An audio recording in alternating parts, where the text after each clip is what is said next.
Okay, तो आज हम सीखेंगे नल और पेरेंटिंग।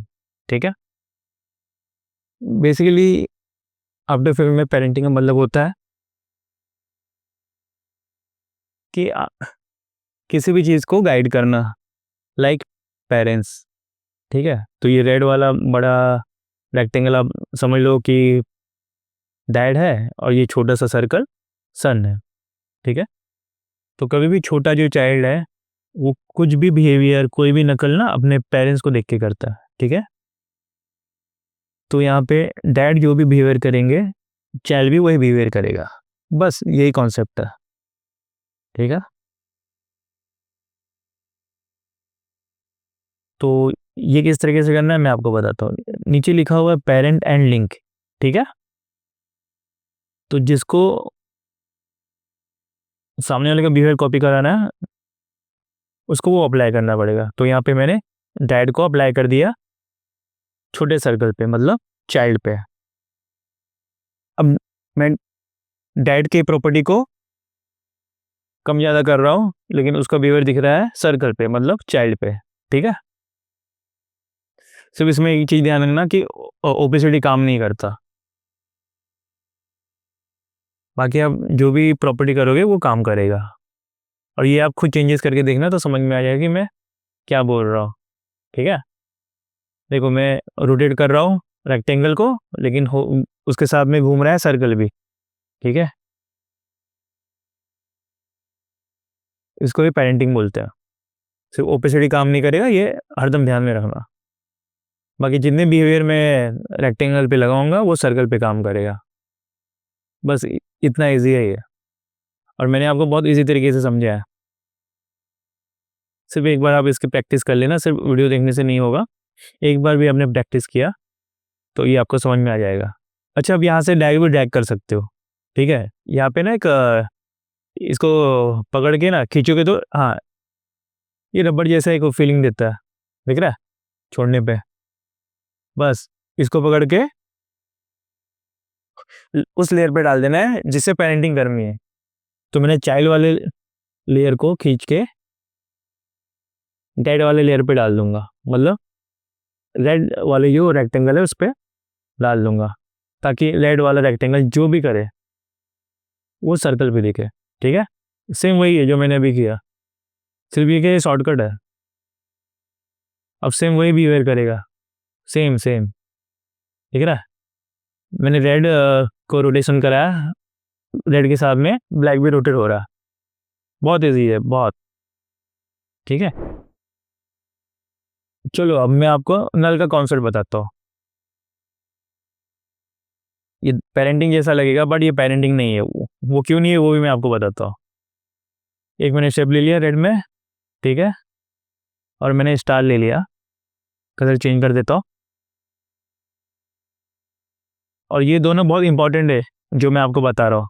ठीक है, तो प्लीज़ इसकी प्रैक्टिस कर लेना। तो अब मैं क्या करूँगा कि एक नल ऑब्जेक्ट लूँगा जो कुछ नहीं रहेगा, बट उसमें जो बिहेवियर करूँगा वो बिहेवियर इन शेप में दिखेगा। ये पेरेंटिंग जैसा ही है बट थोड़े चेंजेस है इसमें। क्या चेंजेस है वो मैं बताता हूँ आपको। ठीक है, न्यू में गया और मैंने नल ऑब्जेक्ट ले लिया। ठीक है, दिख रहा है नल ऑब्जेक्ट लिया है, आपको कुछ दिखेगा नहीं इसमें, सिर्फ सामने एक रेक्टेंगल जैसा लोगो दिखेगा छोटा सा। ठीक है, चलो मैंने पेरेंटिंग करा दी नल से दोनों की। अब मैं जो भी नल में करूँगा, हाँ ये रेक्टेंगल आपको बस दिखेगा, ये एनिमेशन में नहीं दिखेगा। ठीक है, ये देखो मैं नल में जो भी कर रहा हूँ साइज में वो बिहेवियर दिख रहा है दोनों शेप में, क्योंकि मैंने पेरेंटिंग करके रखी है। ठीक है, अब ये नल ऑब्जेक्ट का मोशन ग्राफिक में यूज़ होता है और 3D कैमरा में यूज़ होता है। और 3D कैमरा में बहुत अच्छे से यूज़ करते ताकि 3D कैमरा में एनिमेशन स्मूथ हो। ठीक है, और एक और रीज़न होता है कि की फ्रेम बहुत सारे लग जाते हैं ना, तो समझ में नहीं आता कि कौन सा की फ्रेम कौन सा है। तो इसमें क्या करते हैं हम, नल बनाते जाते हैं। ठीक है, जिससे क्या होता है कि की फ्रेम ना एकदम क्लियर रहता है। एक नल में एक एनिमेशन, 2 एनिमेशन बस उतना ही करते हैं। ठीक है, ये मैंने स्मूथ कर दिया। अब देखिए, दिख रहा है? सेम उसी तरीके से है, लेकिन ये कैमरे में ज़्यादा यूज़ होता है। मैं आपको बताऊंगा कैमरे में कैसे यूज़ होता है, वो भी बताता हूँ आपको, ताकि आपके सारे डाउट क्लियर हो जाए। ठीक है,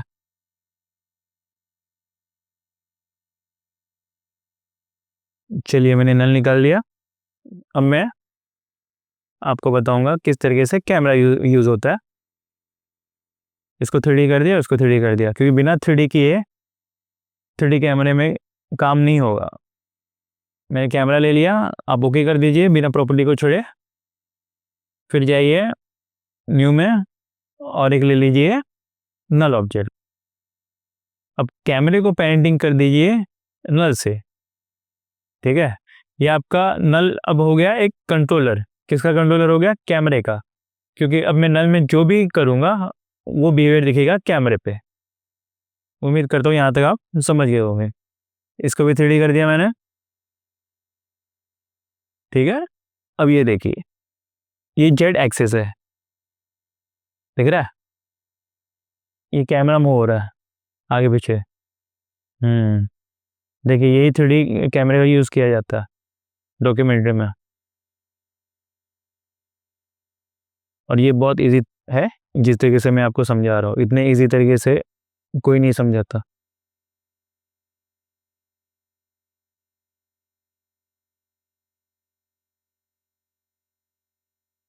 आप भी प्रैक्टिस करना, तभी आपको समझ में आ जाएगा।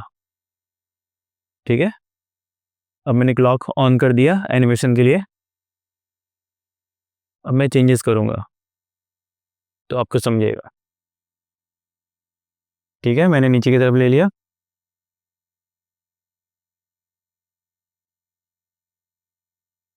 देखा है कि एनिमेशन हो रहा है अभी, ये कैमरे पे हो रहा। ठीक है, मैंने कॉपी और कर लिया नल का। अब यहाँ से पोजीशन हटा दूंगा। फिर से मैंने की ऑन किया, क्लॉक ऑन किया, की फ्रेम लग गया। अब यहाँ पे मैं अलग एनिमेशन दूंगा। ये आपको इसलिए बता रहा हूँ कि नल का यूज़ किस तरीके से करते हैं, ताकि बहुत सारी की फ्रेम एक नल में ना लगे। सबके लिए एनिमेशन के लिए ना अलग अलग नल लेना कभी भी, तो आपको बहुत इजी पड़ेगा एनिमेशन करने को, और स्मूथ भी होगा। ये देखिए, पहले ऊपर आया, फिर ये आगे की तरफ गया। ठीक है, अभी एक और नल लेता हूँ मैं, कॉपी करता हूँ, फिर उसमें एक अलग एनिमेशन डालूंगा। एक और कॉपी कर लिया।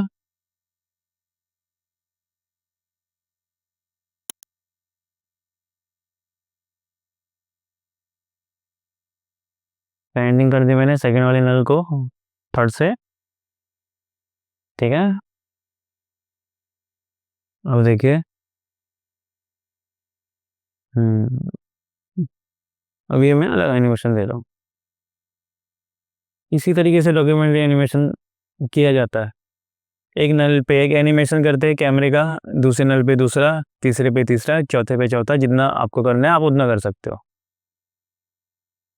इससे क्या होता है कि हमें डाउट नहीं होता अगर मेरे को चेंजेस करने होते हैं तो। ये मैंने स्मूथ कर दिया कि फ्रेम को। अब देखिए,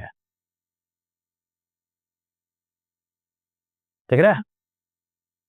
ये हो गया आपका 3D कैमरे का एनिमेशन। हम्म अगर आपको इसके ऊपर वीडियो चाहिए होगा तो मैंने ट्यूटोरियल डाल के रखा है 3D कैमरा पे, जो बहुत ईजी है बिगिनर के लिए। तो आपको वो देखना हो तो आप देख सकते हो। ठीक है, तो अभी के लिए फ़िलहाल बाय।